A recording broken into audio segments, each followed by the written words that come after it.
శశామలం మాతరం వందే మాతరం శుభ్రజోష్ణా పులకితయామిని. వేదిక మీదకి రావాల్సిందిగా కోరుతున్నాం. ఇప్పుడు మన యొక్క గవర్నమెంట్ జూనియర్ కాలేజ్ బాయ్స్ పిల్లలు వందే మాతర గీతాన్ని girls high school girls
is the energy of the nation,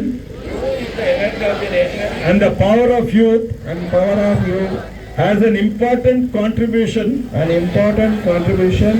in the development of society and country. Therefore it is important that the minimum number of youth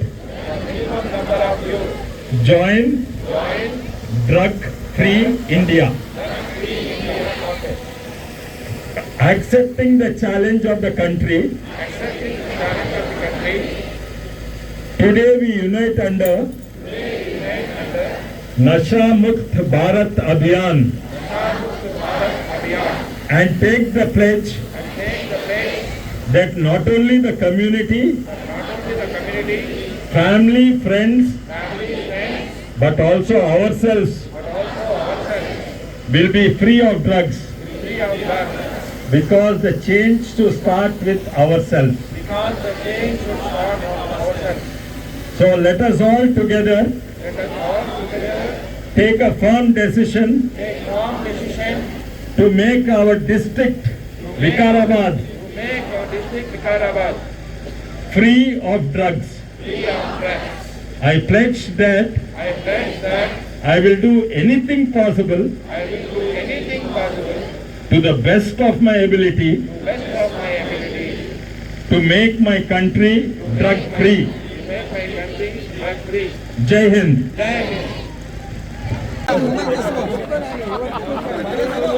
Right, అదే correct. అదే ఇది super. Okay sir.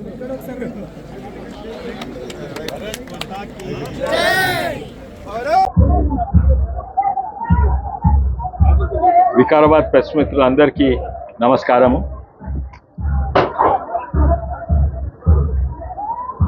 నేను ఈరోజు operation అయినాక మొట్టమొదటి దినము బయటకు వస్తున్నా. అది డైరెక్ట్ వికారాబాద్ జిల్లాకు ప్రత్యేకంగా ఈ ప్రోగ్రాం నేను తప్పక రావాలని. అంటే సర్దార్ వల్లభాయ్ పటేల్ 150 జన్మదిన సందర్భంగా కేంద్ర ప్రభుత్వం రాష్ట్ర ప్రభుత్వము కలిసి ఒక యూనిటీ మార్చ్ అని పెట్టింది. ఎందుకంటే ఇవాళ రేపు యువకులకు గాంధీ నెహ్రూ మీద చాలా అవగాహన ఉంది, కానీ సర్దార్ పటేల్ గారి గురించి కొంచెం తక్కువ ఉన్నది. ఇప్పుడు నిజమైన గుర్తింపు దొరుకుతున్నది సర్దార్ పటేల్ గారి వారి స్ఫూర్తి, వారి ఆలోచన, వారి పోరాటం మీద నిజమైన అవగాహన ఇప్పుడు దొరుకుతుంది. తను ఉన్నది భారతదేశం ఐక్యత కొరకు. ఆ రోజు ఎన్నో సామ్రాజ్యాలు ఉండేది, రాజులు ఉండేది, సుల్తాన్లు, నవాబులు ఉండేది. ఈ చిన్న చిన్న రాష్ట్రాలు రాజ్యాలను కలిపింది సర్దార్ పటేలే. ఆ రోజు ఇంకోటి గుర్తించాలి ఏంటంటే, స్వాతంత్రం వచ్చినప్పుడు ఆ ఇంగ్లాండ్ నాయకుడు తర్వాత ఇంగ్లాండ్ ప్రధానమంత్రి విన్స్టన్ చర్చిల్ గారు ఏమన్నాడంటే, భారతదేశంకి ఇప్పుడు స్వాతంత్రం వచ్చింది కానీ 5 ఏళ్లలో 100 భాగాలు అయిపోతాయి, ఎక్కడిదక్కడ చిన్న చిన్న రాష్ట్రాలు అయిపోతాయి, చిన్న చిన్న రాజ్యాలు అయిపోతాయి, 5 ఏళ్ల కంటే ఎక్కువ ఉంది భారతదేశం. కానీ ఈరోజు చూస్తే కాశ్మీర్ మొత్తము మన దేశంలో కలిసిపోయింది. 2 రాజ్యాంగాలు ఉన్న దేశం ఒకటే రాజ్యాంగం కింద కాశ్మీర్ కూడా కలిసిపోయింది. ఇక్కడ మన ఐక్యత పెరుగుతుంటే అక్కడ ఇంగ్లాండ్ 5 భాగాలు అవుతున్నాయి. ఇంగ్లాండ్ అది పోయి స్కాట్లాండ్ వేరే అయిపోయింది, ఇప్పుడు వేల్స్ వేరే అవుతుంది, ఐర్లాండ్ వేరే అవుతుంది, నార్దర్న్ ఐర్లాండ్ వేరే అవుతుంది, ఇంగ్లాండ్ వేరే అవుతుంది. అన్ని దేశాలు విడిపోతున్నా కూడా మన దేశం ఐక్యత పెరుగుతుంది. అది సర్దార్ పటేల్ స్ఫూర్తి వల్లనే, ఆయన పోరాడిన దాని వల్లనే. అందుకే ఈరోజు గట్టిగా చెప్పొచ్చు ఏంటంటే, సర్దార్ పటేల్ అమర్ హై అని చెప్పొచ్చు. దాని వెనుక అర్థము మీనింగ్ ఉన్నది, అది స్లోగన్ కాదు. కానీ నాకు సంతోషము, నేను పెద్ద ఆపరేషన్ అయినా కూడా నేను ఎంతోమంది అభిమానులు, ఎంతోమంది అన్ని పార్టీల నుంచి కూడా మీరు కోలుకోవాలని వాళ్ళు మెసేజెస్ పంపినరు, కొంతమంది ప్రార్థన చేసిండ్రు. వాళ్ళందరి మంచి ఆలోచనతోటి, వాళ్ళందరి అభిమానంతో నేను డబ్బున కోలుకున్నాను. ఇంకా 2 వారాలు నేను ఇన్ఫెక్షన్ లేకుండా దూరంగా ఉండాలి అందరితోటి. కానీ అందరికి కూడా ధన్యవాదాలు. కానీ వేలాది మంది చేసినా కూడా కొంతమంది దరిద్రులు, నువ్వు చచ్చిపోతే బాగుండు, నువ్వు సావురా అని పెట్టినరు. సిగ్గులేని రాజకీయాలు. వీళ్ళందరూ మాజీ ముఖ్యమంత్రి కొడుకు సోషల్ మీడియా వాళ్ళు. వీళ్ళు ఇంత దరిద్రులు రాజకీయాలు ఉండరంటే, ఎందుకంటే టీఆర్ఎస్లో కూడా ఎంతోమంది నాకు అభిమానులు ఉన్నారు, వాళ్ళు చెప్పినరు కాంగ్రెస్ పార్టీలా. కానీ ఆ గ్రూప్ మాత్రం ఒక గ్రూప్ ఉన్నది, మాజీ ముఖ్యమంత్రి కొడుకు Ramarao group, social media group. వాళ్ళు పెట్టిండ్రు సోషల్ మీడియాలో ఏంటంటే, నువ్వు సావురా చచ్చిపోరా, నేను ఎక్కడ సావను, ఎక్కడ చచ్చిపోను, నేను ఉంటాను, ఏమన్నా అయితే మీకే అవుతుంది కానీ నాకేం కాదు. ఇది సంతోషము. వికారాబాద్ జిల్లాకు వస్తున్నాము, ఈరోజు మమదాబాద్ పోతున్నాము, అట్లనే ఆడ సిమెంట్ ఫ్యాక్టరీ మంబాపూర్ పోతున్నాము, అట్లనే సిమెంట్ ఫ్యాక్టరీ వల్ల కొంతమందికి నష్టమైతే వాళ్ళు కూడా మేము మీకు కాంపెన్సేషన్ చెక్స్ ఇస్తా అంటున్నారు, వాళ్ళు కూడా ఇస్తున్నారు. అయితే సంతోషం. మేము మళ్ళీ ప్రజలతో తిరుగుతా. కానీ డాక్టర్ చెప్పింది ఏంటంటే, ఎక్కువ తిరగకండి, తిరిగినా కూడా రూమ్ లోపల కలవకండి, బయట దూరం ఉండండి. అందుకే ఈరోజు అవుట్డోర్ ప్రోగ్రాము, ప్రెస్ మిత్రులు కూడా సహకరించున్నారు, దూరంతో పెడుతున్నారు, బయట పెడుతున్నారు. అందరు కూడా మళ్ళీ నేను ఆరోగ్యపరంగా నేను 5 ఏళ్ళు తక్కువైనా ఇంకా వయసు పెరిగింది అనుకుంటున్నాను. ఎందుకంటే ఇప్పటి వరకు నాకు గుండెల లీక్ ఉండే, అది మొత్తం బంద్ అయింది. యాక్టివిటీ పెంచుతాను ఇప్పటిసంది. అండ్ ప్రజలకు అందుబాటులో ఉంటా, ప్రజలతోటి ఎక్కువ తిరుగుతా. ఇప్పుడు పార్లమెంట్ 1వ తారీఖు మొదలైతే నేను 30వ తారీఖు అక్కడ పోయి పార్లమెంట్ అయినాక వస్తా. ఇంతలా ఎలక్షన్స్ అవుతుండొచ్చు, అందరు కూడా గట్టిగా పనిచేయాలని అండ్ వికారాబాద్ జిల్లా మంచిగా ఉండాలని. ఎవరికన్నా వికారాబాద్ జిల్లాల పార్లమెంట్లో ఏమైనా లేపెద్దుంటే, ప్రశ్నలు ఉంటే నా ఆఫీస్లో చెప్పండి. రైళ్ళ గురించి అయినా లేకుంటే ఫ్యాక్టరీలు, ఉద్యోగాల గురించి నేను లేపుతూనే ఉంటా పార్లమెంట్లో. అండ్ మీరు కూడా మా ఆఫీస్ తోటి టచ్లో ఉండండి. అండ్ నేను ఢిల్లీలో ఉన్నప్పుడు ఏం చేయాలో ఏమన్నా ఉంటే మీరు నా ఆఫీస్ తోటి టచ్లో ఉండండి.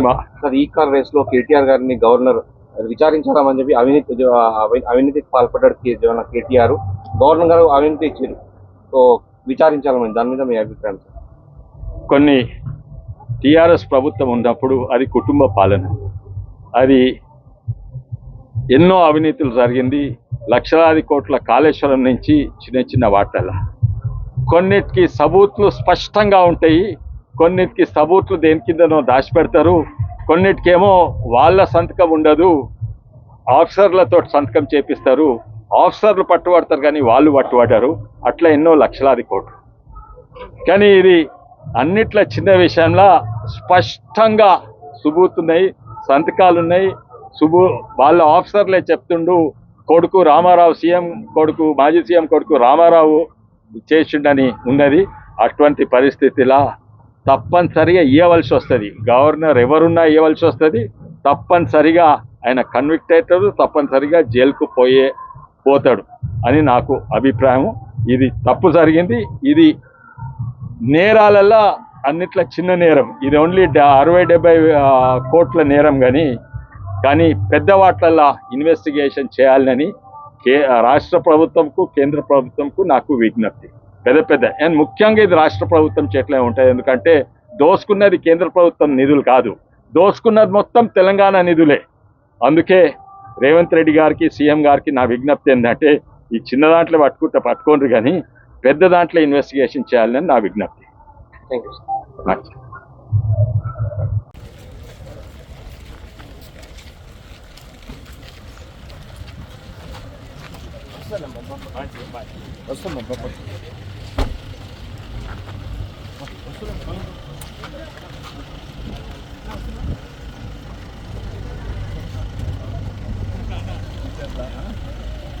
ఫేస్బుక్లో సాగు తక్కువ అని పెట్టింది.